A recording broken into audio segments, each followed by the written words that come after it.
think there's definitely been a shift in atheism as the way it's presented to people.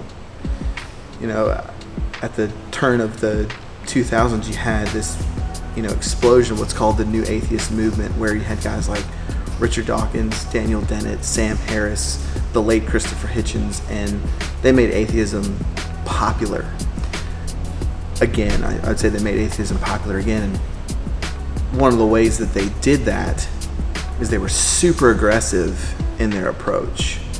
It wasn't this, oh, well, we have this disagreement, it's okay if we agree to disagree kind of thing. It was, hey,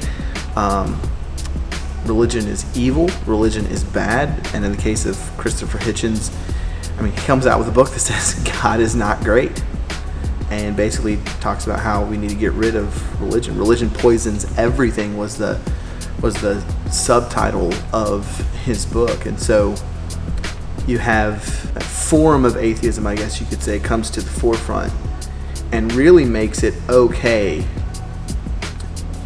to be very aggressive towards religion, almost close on a demeaning way.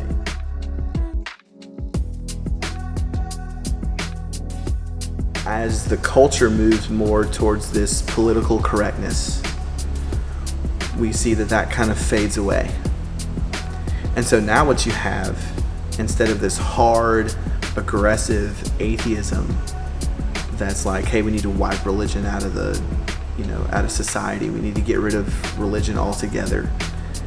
It's what I like to call soft atheism, which is very conversational. It's a very conversational approach in which, the atheist who's talking to their interlocutor or their person they're trying to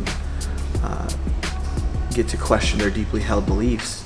Very conversational, very nice, and will ask those probing questions in a very nice, meaningful, conversational way, with the goal that as I talk to you and as I question you, and as you continue to answer, and as I continue to ask more and more questions, eventually you will get to the point where you are really questioning why you believe what you believe. And at that point, I'll just stop from the atheist standpoint. It's under soft atheism.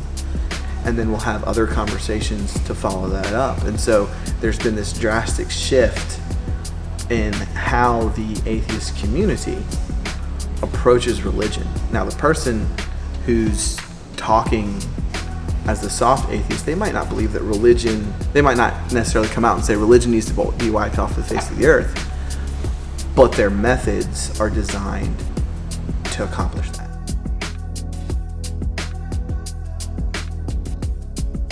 We need to utilize social media so that we can reach young people on the platforms that they use, and that's really the mission of the Daily Apologist. Is we want to be, and we are, the apologetics organization that is centrally focused on using social media to get faith-building arguments and a faith-building defense to young people, so that when they come across this stuff on social media, they're not surprised by it.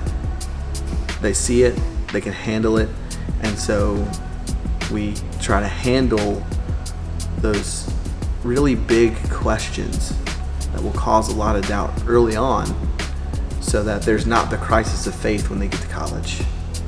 And when they step on campus at a university, they already know what's going on because they've seen it and they've engaged it on social media, so they're better prepared to handle it when they're in college. And if we can do that, I really believe that we can stem the tide and turn the tide for how many people are leaving Christianity that are under the age of 30, under the age of 21.